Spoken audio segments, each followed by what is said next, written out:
여러분 안녕하십니까? 대여금 소송을 나홀로 소송으로 해야 될 경우가 많습니다. 금액이 크고 좀 복잡하면 변호사를 선임해서 할 수밖에 없겠지만 그렇지 않은 경우, 금액이 적거나 또는 내용이 단순한 경우는 그냥 내 혼자 소송해도 될 것 같은데 라는 경우가 있을 수밖에 없습니다. 그래서 대여금 나홀로 소송을 하시려는 분이 특히 젊은 분, 자녀분한테 얘기하든지 해가지고 이걸 막 혼자 하시려고 하는데 하시려고 마음을 먹었다면 꼭 이렇게 해주셔야 됩니다. 안 그러면 승소 가능성이 점점 멀어질 수가 있습니다. 저는 법률사무소 국토의 김조용 대표 변호사고 25년간의 약 2000여 건 부동산 재건축 재개발 소송을 직접 수행했고 여기 말고 일반적인 소송도 약 1000여 건 이상을 했습니다. 직접. 그래서 여기에 관련돼 가지고 오늘 대여금과 관련해서 설명을 드리겠습니다. 대여금 소송은 돈을 빌려준 입장과 돈을 빌린 입장이 다를 수밖에 없죠. 돈을 빌려줘 가지고 돈 달라고 소송을 제기하는 사람은 원고, 소송을 제기당하는 사람은 피고입니다. 그래서 돈을 빌려줬기 때문에 돈 달라고 하는 사람이 주장하고 증명해야 될 사항이 뭘까요? 첫 번째, 돈을 빌려주기로 약정한 사실. 차용증이 있다든지, 금전소비대책 계약이 있다든지, 그 다음에 대여일이 언제고, 대여금액이 언제고, 이자가 언제고, 변제기가 언제고, 이런 게 다 포함되어 있는 문서가 있으면 가장 좋습니다. 그리고 실제 이렇게 작성만 해놓고 돈을 안 주면 안 되잖아요. 돈을 빌려줬어. 통장 거래 내역, 문자, 카톡. 문자, 카톡이 왜 증거가 될까요? 100만 원 빌려달라고 100만 원 현금 있어가지고 줬어. 그러고서 100만 원, 야, 그 100만 원 이번에 빌려준 거 꼭 갚아야 돼. 그랬더니만, 예, 알겠어요, 언니. 꼭 다음 달 갚을게요. 했다면 현금이 건너갔기 때문에 증거가 없는데 이 카톡이나 문자가 증거가 될 수가 있는 거죠. 그 다음에 변제기가 지나야 됩니다. 2024년 12월 달에 변제하기로 되어 있는데 2023년 1월 달에 돈 달라고 갚으라고 할 수가 없잖아요. 변제기가 언제 됐느냐? 차용증이라든지 금전소비대책 계약이라든지 또는 구두, 말로 한 녹음, 문자, 카톡 다 증거가 될 수가 있어요. 그래서 피고의 입장에서는 이제 원고가 다 그렇게 해가지고 주장 왔어요. 그런데 이렇게 돈을 빌려주기로 약속했다. 그 다음에 변제기도 지났다.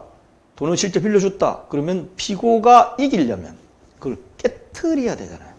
깨트려야 돼. 첫 번째가 금전소비대책 계약 체결했다는 것을 빌린 적 없다. 틀린 거 없다. 그냥 말로만 빌린 적 없다. 라고 하면 쉽지가 않아요. 예, 그래서 빌린 적 없다. 차용증 봐라. 이거 내가 쓴 거 아니다. 내가 쓴 거 아니다. 이 내 글씨 아니다. 라고만 하면 안 되죠. 예, 내 글씨 아니다. 라고 하면 안 되죠. 예, 그래서 어떻게 이걸 해야 될지. 그 다음에 갚았으면 100만 원 중에 내가 50만 원은 언제 갚았다. 갚았지 않느냐. 라고 하면 네가 언제 줬냐. 이렇게 두술 싸우겠죠. 이런 것들. 그 다음에 원고와의 거래관계가 있어가지고 다른 거래관계로 원고로부터 받을 돈하고 상계를 했다든지 이런 개별적인 내용도 충분히 있을 수가 있습니다. 그리고 돈을 갚으려고 보니까 언니 저 이렇게 돈 갚을게요. 그랬더니 그럼 나한테 주지 말고 내 딸한테 이걸 보내줘. 마침 걔가 돈이 필요하다니까 걔한테 입금해주면 되겠다. 그럼 입금한 그게 있어야죠. 영수증이라든지. 이런 여러 가지 내용들이 있을 수밖에 없습니다. 예, 돈 지급한 사실에 대해서 받은 적 없다. 이런 거. 그 다음 변제기도 돈 지급 내놔. 그랬더니 아닙니다. 언제 갚기로 해가지고 아직 변제기가 지나지 않았습니다. 이런 내용들을 피고가 주장해야만 이길 수가 있어요. 만약 그렇지 않다면 솔직히 그냥 맞습니다. 맞는데 제가 돈이 없으니까 좀 연기해 주십시오. 라고 하려고 하면 또 어떻게 해야 되는지 이런 것들을 알으셔야 되겠죠.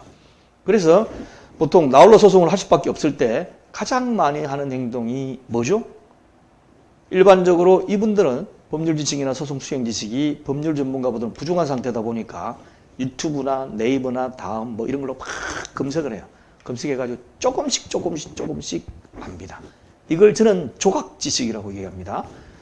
사투리는 쪼가리 지식 이렇게 얘기하는 조각 지식인데 이 조각 지식을 가지고는 너무나 불안해요.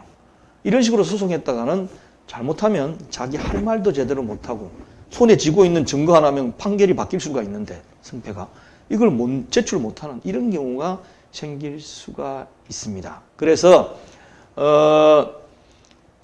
어떻게 해야 되느냐? 이건 마치 조각지식이기 때문에 제대로 공부를 좀 하셔야 될 것 같아요. 책을 사도 보고 되고 여러 가지 할 수도 있지만 어떻게 하는 것이 가장 좋으냐 하면 각종 소송 처음부터 판결 선고시까지 소송 진행 절차, 답변서, 준비서면 등 각종 서식을 작성하는 방법, 또 실제 기재한 사례, 증거 제출을 어떻게 하고 증거 신청을 상세하게 알려주는 동영상 강의를 수강하시기 바랍니다. 책을 갖다 주면 책 복잡해서 못 봐요. 못 보기 때문에 지금은 그 유튜브도 그렇고 많은 동영상 강의도 있기 때문에 유튜브나 그런 것을 들으셔도 좋지만 제가 말씀드린 그건 조각 지식입니다. 조각 지식이에요.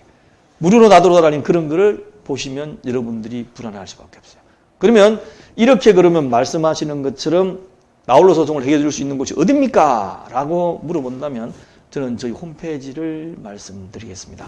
홈페이지 가면 차원이 다른 나홀로 소송 서비스가 쭉 이제 게재되고 있는데 그 중에 대여금을 클릭하시면 이렇게 돼 있어요. 대여금 소송이 쭉 나오고 이게 처음에 소송의 기본 지식부터 대여금 소송의 특수한 내용들 다 있습니다. 이부터 시작해가지고 그 다음에 중간에 생략했어요. 소장은 또 어떻게 작성하는지 각 사례별로 다 넣어놨습니다. 그리고 피고에게 소장이 부본되고 난 다음 송달이 되고 난 다음에 재판이 진행되는데 소장 송달 안 받을 땐 또 어떡하냐 이런 것들 여러 가지 우리가 일반적으로 조각으로 알아서는 전혀 해결이 안 되는 문제들을 다 넣어놨어요. 벌써 이쯤 되면 49차 시가 된 그 안에 동영상이 40여 개가 이미 설명이 들어가 있다는 거죠. 그리고 답변서는 그러면 피고 입장에서 어떻게 쓰느냐. 이것도 사안별로 쭉 해놓고 설명하고 기본적인 답변서 양식도 한글 파일로 올려놨습니다.